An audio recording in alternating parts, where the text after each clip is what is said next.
మన మధ్య భేదాభిప్రాయాలు ఉండొచ్చు, కానీ యుద్ధానికి దిగినప్పుడు కలిసి అన్నదమ్ముల లెక్క పోరాటం చేయాల్సిందే. ఈ రోజు జనగాంలో కొంత మార్జిన్ తో ఓడిపోవడానికి కారణం మనమందరం కూడా కలిసి కట్టుగా పనిచేయాల్సిన అవసరం ఉంది. నాకు తెలుసు మనం ఓడిపోలేదని, ఎందుకంటే పల్లా రాజేశ్వర రెడ్డి ఏం చేసిందో తెలుసు. మోసగాడు 20,000 ఓట్లు దొంగోట్లు గొప్పించుకొని దొంగ గెలుపు గెలిచిండు. కానీ మీకు ఇదే పౌరుషం, నన్ను గెలిపియండి, మార్జిన్ పెట్టండి. ఎందుకంటే ఇప్పుడు ప్రూవ్ చేసుకోవాల్సిన అవసరం వచ్చింది. మన నిజంగానే దొంగగారు ఉంటే మరి ఇప్పుడు బుద్ధి చెప్పాలి కదా. చెప్పాలంటే ఏం చేయాలి? ఎంత మార్జిన్ తోటి గెలిపించుకుంటే మనం అప్పుడు ప్రజలకు తెలియజేస్తాం కాంగ్రెస్ పార్టీ ఇక్కడ ఓడిపోలేదు, ఓడగొట్టబడ్డది అప్పుడున్న ప్రభుత్వం బీఆర్ఎస్ చేపట్టి. బీఆర్ఎస్ మోసం చేసి జనగామలో మా కొమ్మూరు ప్రతాప్ రెడ్డి అన్న ఓడగొట్టింది. బీఆర్ఎస్ దొంగోట్లు పెట్టి కొమ్మూరు ప్రతాప్ అన్న రెడ్డి. కానీ ఇప్పుడు రేవంత్ రెడ్డి అన్న పాలనలో రాజగోపాల్ రెడ్డి అన్న, కోమటిరెడ్డి వెంకటరెడ్డి అన్న, ఇక్కడ ఉన్నటువంటి కొమ్మూరు ప్రతాప్ రెడ్డి అన్న అందరూ వచ్చినారు. ఇప్పుడు మేమంతా ఒక బలం కార్యకర్తలకు బలంగా ఉన్న మీరు ఐక్యత నుండి గెలిపించుకోవాల్సిన అవసరం ఉంది. మొన్ననే మీరు కాంగ్రెస్ పార్టీ ఎందుకు గెలిపించింది? 10 ఏళ్ల బీఆర్ఎస్ పాలనలో నీళ్లు, నిధులు, నియామకాల నినాదంతో తెచ్చుకున్నటువంటి తెలంగాణను తుంగలోకి వచ్చింది. మా అమ్మలక్కలను అడగండి. పిల్లలు చదువుకొని హైదరాబాద్ లో ఉద్యోగాలు చేస్తే 30,000 నౌకరు వస్తే హాస్టల్ ఫీజులు, మెస్సు ఫీజులు కట్టలేక ఇంటికి వచ్చి ఉంటుంది. ఎందుకంటే బీఆర్ఎస్ పాలనలో నియామకాలనే దాన్ని తుంగలోకి పెట్టి టీఎస్పీఎస్ లో లీకులు చేసి పరీక్షలు రాయకుండా పిల్లల జీవితాలతో ఆడుతుంది. తల్లిదండ్రులు పాపం 2 ఎకరాల 3 ఎకరాల భూమి ఉంటే అప్పో సప్పో చేసి పిల్లల్ని చదివించి ఉద్యోగాలు వస్తాయంటే గత 10 ఏళ్ల నుంచి బంగారు తెలంగాణ మోసం చేసినందుకు కేసీఆర్ తరిమి కొట్టింది. మరి ఇప్పుడు వచ్చిన తెలంగాణలో మన కాంగ్రెస్ ప్రభుత్వం 100 రోజులైంది మనం పాలనలోకి వచ్చి. 100 రోజులలో అప్పుడే కేసీఆర్ కుటుంబంలో హరీష్ రావు, కేటీఆర్ వచ్చి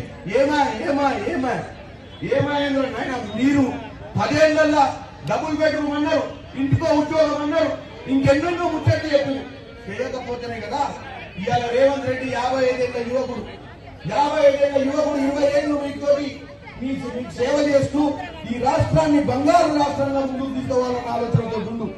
అటువంటి రేవంత్ రెడ్డి గారిని మీరు గెలిపించుకున్నారు. ఇప్పుడు పార్లమెంట్ కూడా మీ బిడ్డను, నేను మధ్యతరగతి కుటుంబం నుంచి వచ్చిన వాడిని.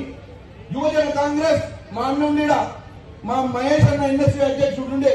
యువజన కాంగ్రెస్ ఎన్ఎస్యూ నుంచి కార్యకర్తల లెక్క మేమిద్దరం కింద జెండా పట్టుకు తిరిగేస్తున్నాం. ఇవాళ కార్యకర్తకు టికెట్ ఇచ్చిర్రు. ఎవరి బలంతో గెలవాలి? నేను మీ బలంతో గెలవాలి, మీ ధైర్యంతో గెలవాలి. నన్ను కాపాడాల్సిన అవసరం ఎవరికి ఉందంటే కార్యకర్తకు ఉంది. కార్యకర్తకు అవకాశం ఇచ్చినప్పుడు గెలిపించుకోకపోతే మళ్ళీ ఒక కార్యకర్తకు అవకాశం రాదు. కాబట్టి గెలిపించుకుంటే మళ్ళా కార్యకర్తలకు అవకాశం వస్తుంది. కాబట్టి అమ్మా నన్ను ఆశీర్వదించండి. నేను గెలిచినాక పార్లమెంట్ లా ఒక గొంతుకనై మనకున్న సమస్యల మీద మాట్లాడి, వీలైతే రేవంత్ అన్నకు, ఇక్కడ కొమ్మూరు ప్రతాప్ అన్నకు, ఇక్కడ రాజగోపాల్ అన్నకు, ఎమ్మెల్యేలందరికీ కూడా నిధులు తీసుకొస్తా. ఏదైతే బీఆర్ఎస్ ప్రభుత్వం 10 ఏళ్లు పాలించి రావాల్సిన విభజన నిధులు తీసుకురాలి. విభజన నిధులే తీసుకొస్తుంటే మన బంగారు భవిష్యత్తు వచ్చేది. ఏం చేసిందే? 9 లక్షల రూపాయలు అప్పు చేసింది. ఎవరి పైసలే? మన పైసలు. ఆ 9 లక్షలు అప్పు చేసింది. మన జీవితాలు ఏమైనా బాగుపడి ఇక మీకెళ్ళి నరేంద్ర మోడీ ఇప్పుడు వచ్చి చెప్తుండు ముచ్చగా, నాకు ఏం అవకాశం ఉంది. ఒక్క నిమిషం చైర్మన్ చెప్పాము కాలేజ్.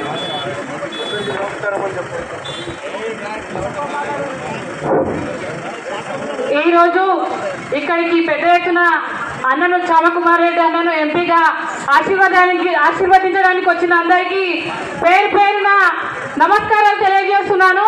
అట్లాగే ఇక్కడికి ముఖ్య అతిథిగా వచ్చిన మన రాజగోపాల్ రెడ్డి అన్న గారికి స్వాగతం, సుస్వాగతం.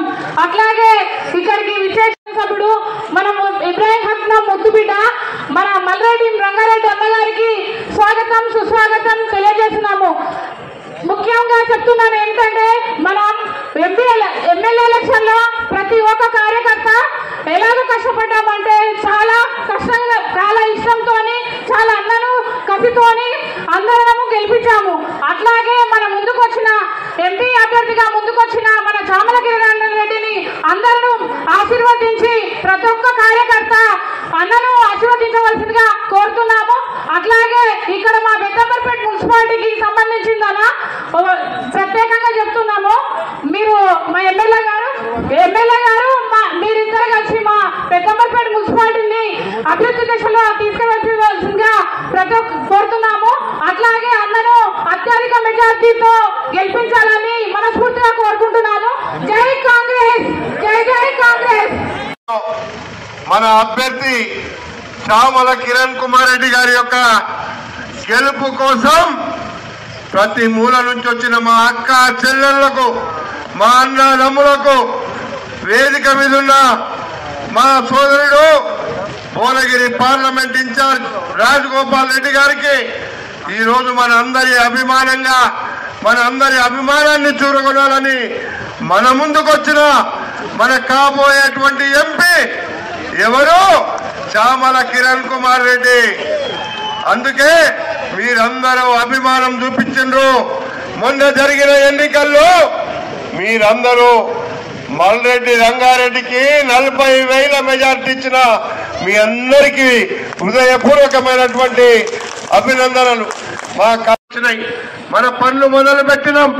ఇండ్లు కట్టే కార్యక్రమం, పింఛన్లు ఇచ్చే కార్యక్రమం, పట్టాలు ఇచ్చే కార్యక్రమం, రేషన్ కార్డులు ఇచ్చే కార్యక్రమం, 200 యూనిట్లు ఫ్రీగా ఇచ్చే కార్యక్రమం, మన తల్లులకు ఉచితంగా బస్సులు ఇచ్చే కార్యక్రమం, ఫ్రీ బస్ ఇచ్చే కార్యక్రమం, ఇంటింటికి 200 యూనిట్ల కరెంటు బిల్లులు ఇవ్వబోతుంది. మన అభివృద్ధి జరగదు. మనం అభివృద్ధి ప్రదాతగా వచ్చినటువంటి రోజు 18 గంటలు పని చేస్తున్న మన ముఖ్యమంత్రి రేవంత్ రెడ్డికి అండగా మనం అందరం నిలబడాలి.